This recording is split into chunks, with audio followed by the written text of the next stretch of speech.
There is a moment that comes to almost every human being. It may arrive quietly, in the middle of an ordinary Tuesday, while you are washing dishes or staring out of a window at the rain, or it may arrive with force at the edge of a hospital bed, at a graveside, in the silence after a great loss. Whenever it comes and however it comes, the question is always the same. What is the meaning of my life? Not someone else's life, yours. This is not a question from a philosophy book. It is not a question reserved for the old or the dying. It is the most personal question a human being can ask, and at the same time, it is the most universal. Every culture, every century, every single person who has ever lived has had to face it. And most of us, most of the time, try our best to avoid it. We stay busy. We fill our days with noise and movement and small satisfactions. But the question does not go away. It waits. And when it finally comes for you, and it will come, the only thing that matters is whether you are ready. This is the story of that question, where it has come from, what it has done to some of the greatest and most ordinary human beings who ever lived, and what it might mean for you. Chapter 1. The question arrives. In the years after his greatest novels were finished, a man sat alone in his study in Russia. He had written two of the greatest novels in history, War and Peace and Anna Karenina. He had a wife, children, land, wealth, and fame. By every measure that the world uses to judge success, this man had succeeded completely. His name was Leo Tolstoy. And yet, in that winter, something inside him broke. He could not explain it at first. He would wake in the morning and feel a strange emptiness, not sadness exactly, but something colder, a kind of hollow silence where his sense of purpose used to be. He described it later in his memoir, A Confession, as a feeling like this, that life had suddenly lost all meaning, and he could find no reason, none at all, to continue living it. He tried to think his way out of the feeling. He read philosophy, he studied religion, he talked with scholars and priests and peasants. But the question kept returning, louder each time. What is the point? What am I living for? If everything I have built will one day be gone, if I myself will one day be gone, then what does any of it mean? This crisis lasted for years. It nearly destroyed him. And yet, what Tolstoy went through is not unusual. It is not a sign of weakness or madness.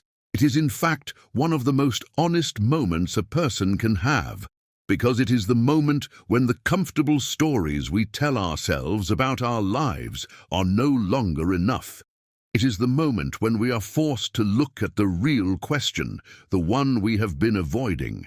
The ancient Greeks had a word for this kind of awakening. They called it aporia. It means reaching a point where you have no answer, where every road seems blocked. It is uncomfortable, even terrifying, but philosophers throughout history have argued that aporia is not the end of wisdom. It is the beginning of it, because you cannot find a real answer until you have truly faced the real question. Most of us live what the philosopher Kierkegaard called the aesthetic life. We move from one pleasure to the next, one goal to the next, one distraction to the next. And this works for a while. When you are young, when things are going well, when the future still feels wide open, you can run from the question indefinitely. But life has a way of slowing you down. A diagnosis, a failure, a death, a birthday that suddenly feels different from all the others. And there it is, waiting patiently in the silence. What is the meaning of my life? The question is not asking you to despair, it is asking you to wake up. Chapter 2. The Man Who Had Everything.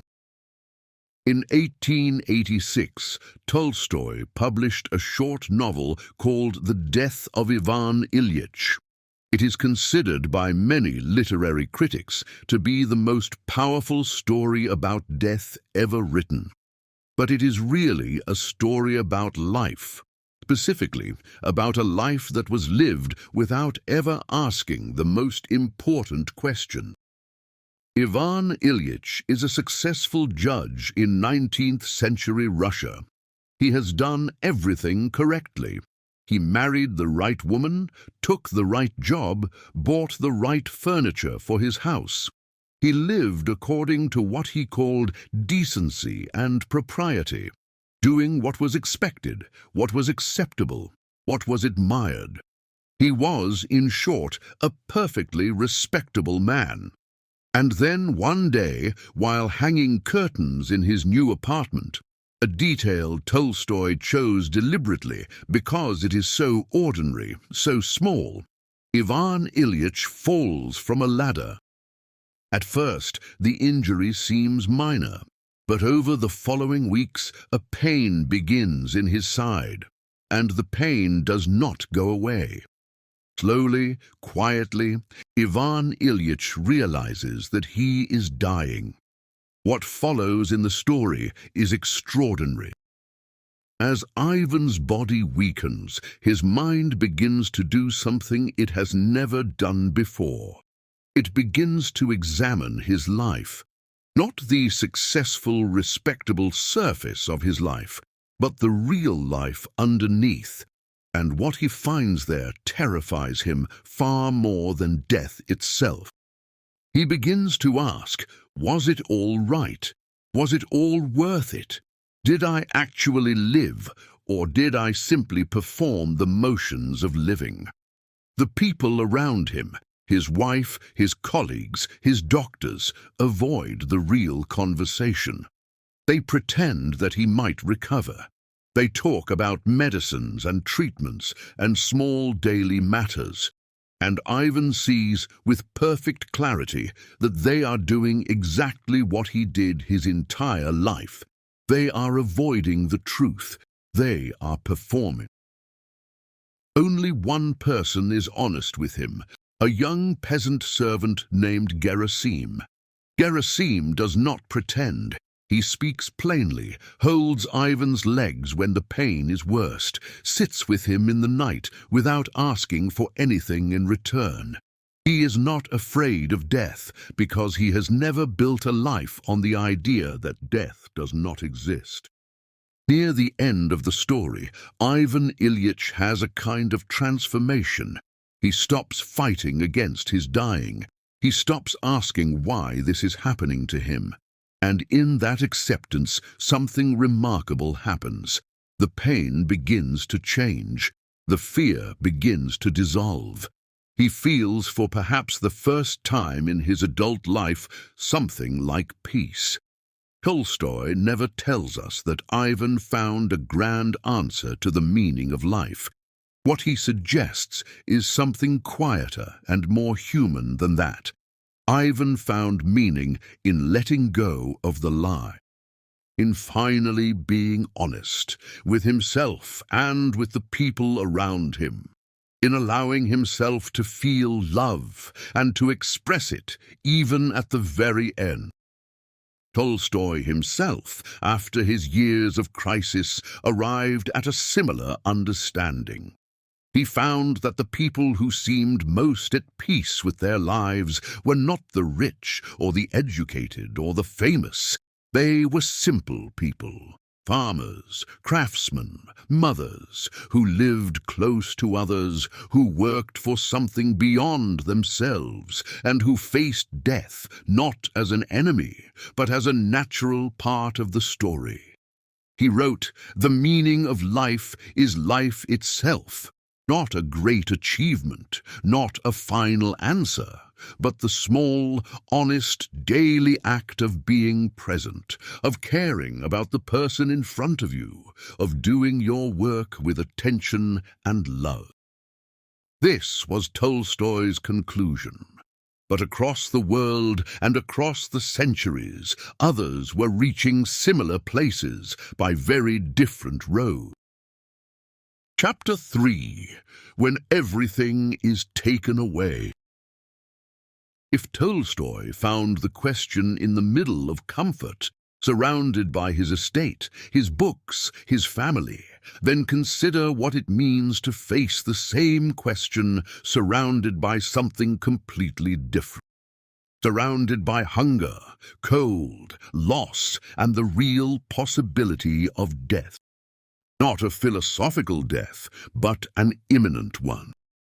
In September 1942, a 37-year-old psychiatrist from Vienna stepped off a train at the gates of a Nazi concentration camp. His name was Viktor Frankl. He had already lost his manuscript, a book he had worked on for years, which was taken from him on the day of his arrest.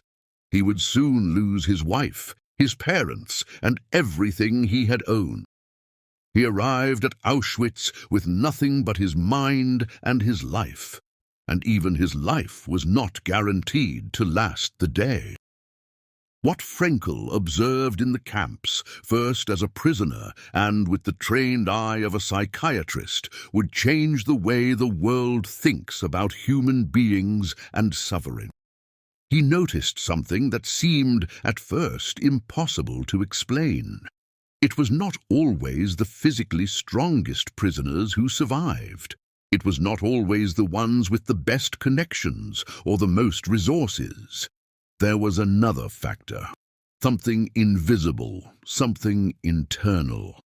The prisoners who seemed most able to endure the unendurable were those who held on to a sense of meaning. A man who believed he had something to return to, a person who loved him, a work unfinished, a promise to keep, held himself together in conditions that broke others completely. The meaning did not make the suffering small, it made the suffering bearable. It gave the prisoner something to hold, something to stand on when everything else had been taken. Frankl survived 4 camps, including Auschwitz and Dachau. After the war, drawing on his experiences as both a prisoner and a psychiatrist, he developed what he called logotherapy, from the Greek word logos, meaning meaning. The central idea was simple but revolutionary. The primary drive in human beings is not pleasure, as Freud had argued, or power, as Adler had argued. It is the search for meaning. In his book, Man's Search for Meaning, published in 1946, Frankl described a scene that has stayed with readers for generations. One evening, a prisoner came to him close to despair. The man said he had nothing more to live for. Frankl did not offer false comfort. Instead, he asked the man a question. What is waiting for you on the other side of this? Is there someone who needs you? Is there something only you can do? The man thought for a long time, and slowly something changed in his face. He had a young child who had been sent to another country.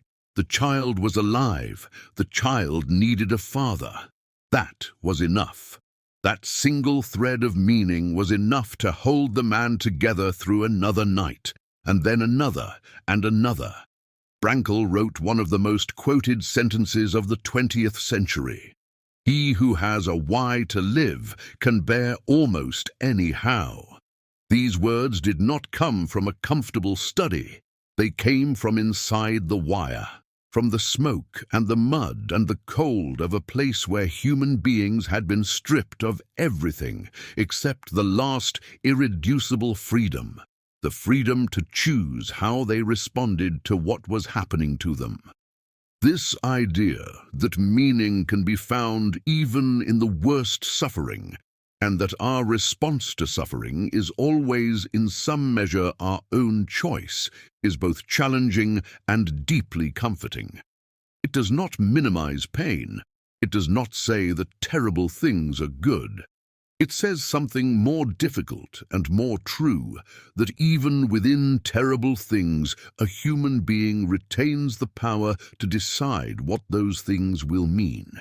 And in that decision lies a form of dignity that nothing, no camp, no disease, no loss, no cruelty can take away.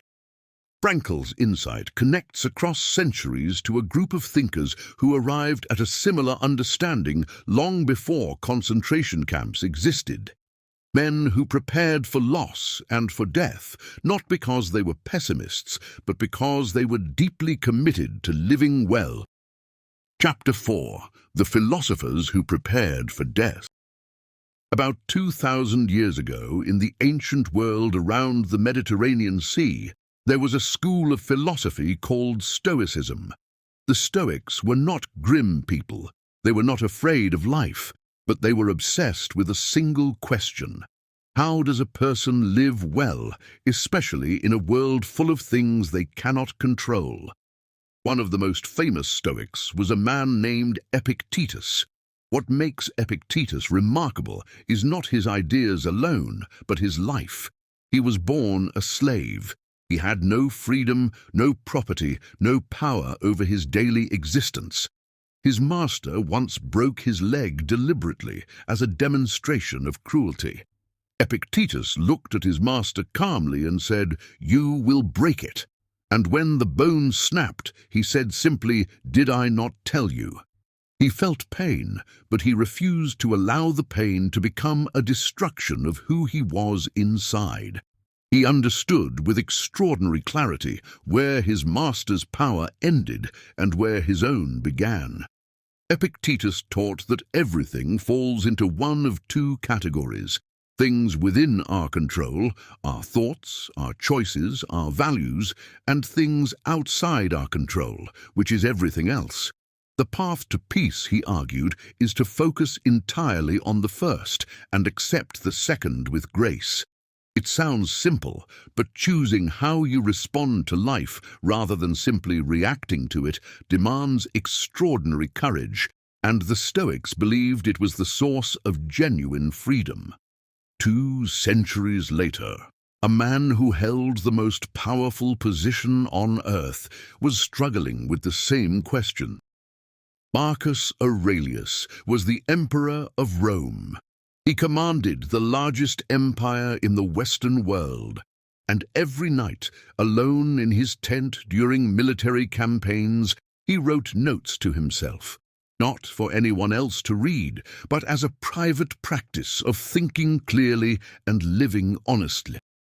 These private notes became what we now know as meditations. In one of the most haunting passages, Marcus wrote, "Think of yourself as dead. You have lived your life. Now take what's left and live it properly." He was not encouraging despair. He was using the thought of death as a tool, a way to cut through distraction and remember what actually matters. He wrote about how quickly everything passes. Great emperors, great empires, great ideas, all of it dissolves into history. And yet, this impermanence was not, for Marcus, a reason for sadness. It was a reason for attention. If time is limited, and it always is, then how you use it is everything. The Stoics were doing something that modern psychologists have since confirmed as deeply powerful, deliberately thinking about death, not to become sad, but to become more alive. When you truly hold in your mind that your time is finite, the question of how to use it becomes urgent in the best possible way. It stops being abstract. It becomes immediate. It becomes personal. These ancient philosophers did not give humanity a single answer to the question of meaning, but they gave something more useful, a way of approaching the question, with courage, with honesty, and with full attention to the present moment. Their wisdom survived 2,000 years because it speaks to something permanent in human experience, something that does not change with technology or fashion or history. Chapter 5. What Science Says About a Meaningful Life. For centuries, the question of meaning was left to philosophers, priests, and poets. Then, in the late 20th century, scientists began asking it too, rigorously, systematically, with careful observation and measurement.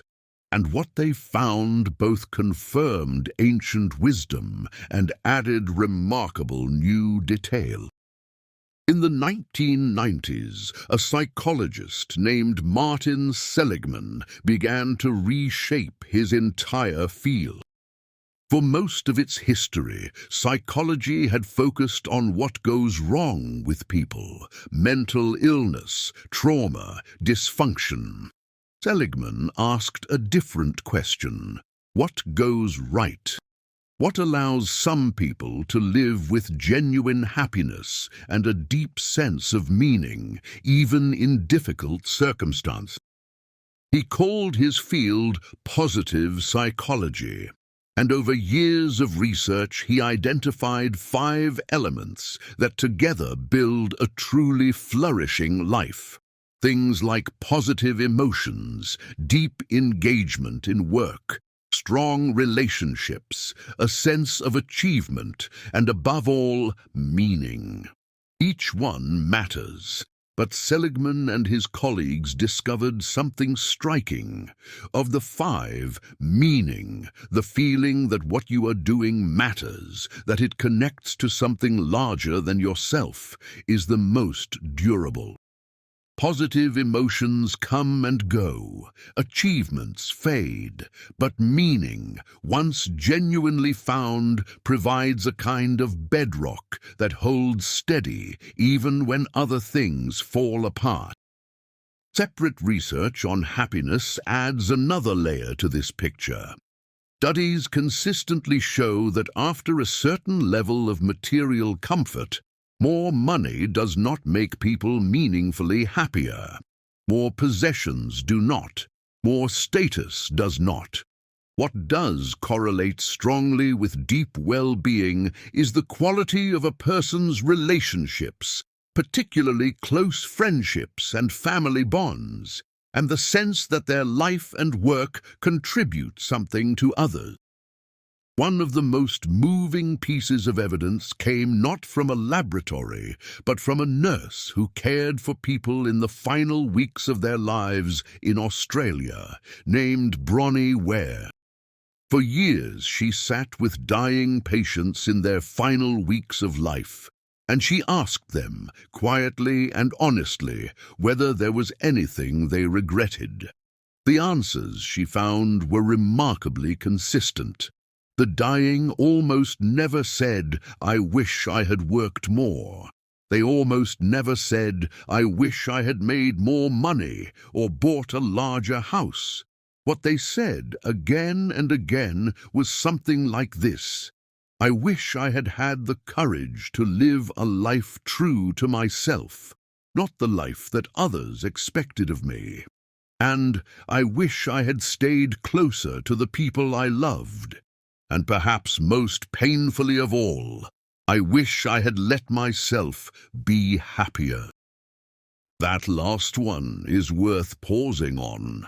Many of the people Bronnie Ware spoke with had believed, somewhere deep inside themselves, that happiness was something that would come later, after the next goal was reached, after the next problem was solved. They had spent entire lifetimes in waiting. And at the end, they understood, with a clarity that could not be argued with, that happiness is not a destination, it is a practice. It is something you choose again and again in the ordinary moments that make up a life. The science of meaning, in other words, points in the same direction as the ancient philosophers, as Tolstoy's simple farmers, as Viktor Frankl in the camps. It points toward connection, toward authenticity, toward the courage to live for something real rather than something merely impressive.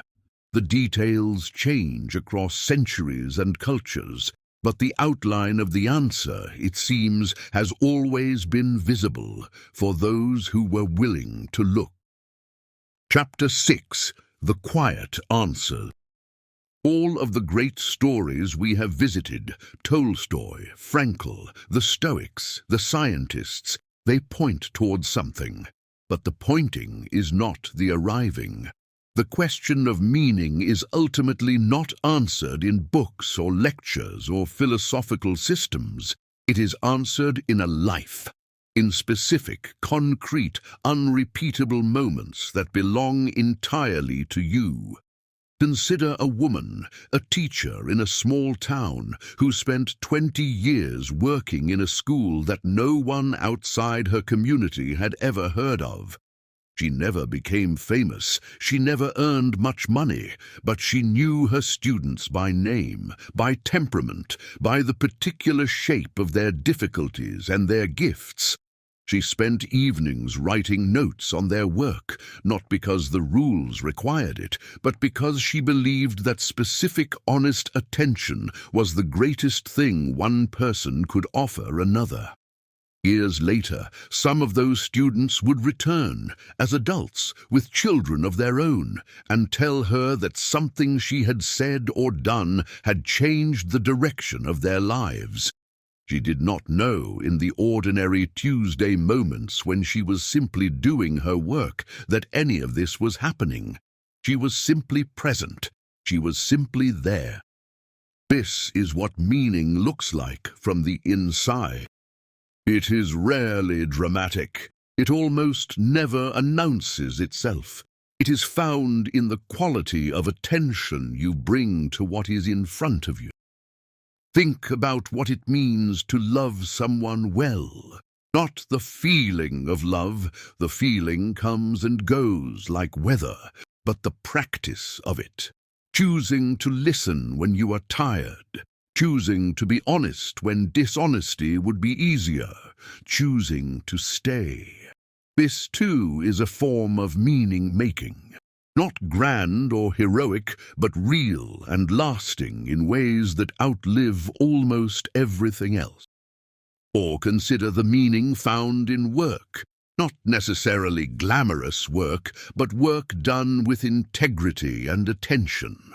The baker who takes pride in the quality of the bread. The carpenter whose joints fit perfectly, even on the side of the shelf that no one will ever see. The programmer who writes clean code not because it is required, but because it is right. There is a kind of deep satisfaction in doing something well, in bringing your full self to what your hands and mind are doing. The ancient Greeks called this arete, excellence or virtue in the sense of being fully what you are. Not performing, not impressing, simply being, as completely as possible, the thing you are capable of being. And then there is contribution, the sense that what you do, however small it appears, makes the world slightly better for someone else. This might be as large as Frankl's work, which has comforted millions of people around the world. Or it might be as small as the neighbor who checks on the elderly man next door, or the father who reads to his child every night, building in her a love of stories and a sense of being held. These quiet acts are not what the world celebrates. They do not make headlines. But the people who are richest in meaning, the ones who arrive at the end of their lives with the fewest regrets, are almost always people who have done these things. Not once, not when they felt inspired, but consistently, patiently, as a way of life. The question, "What is the meaning of my life?" does not have one final answer, but it does have a direction, and that direction, in every story we have examined, points toward the same place, toward others, toward honesty, toward love, toward presence. Not toward a destination you arrive at, but toward a way of moving through the world. Epilogue, the question that remains. We have traveled a long way in this story, from a Russian estate in winter to the gates of a death camp, from the private notebooks of a Roman emperor to the bedside of the dying, from the ancient gymnasia of Athens to the modern laboratories of psychology. And everywhere we have traveled, the same question has been waiting for us, patient and insistent, like a door that can always be found. What is the meaning of my life? Perhaps by now you notice something different about the question.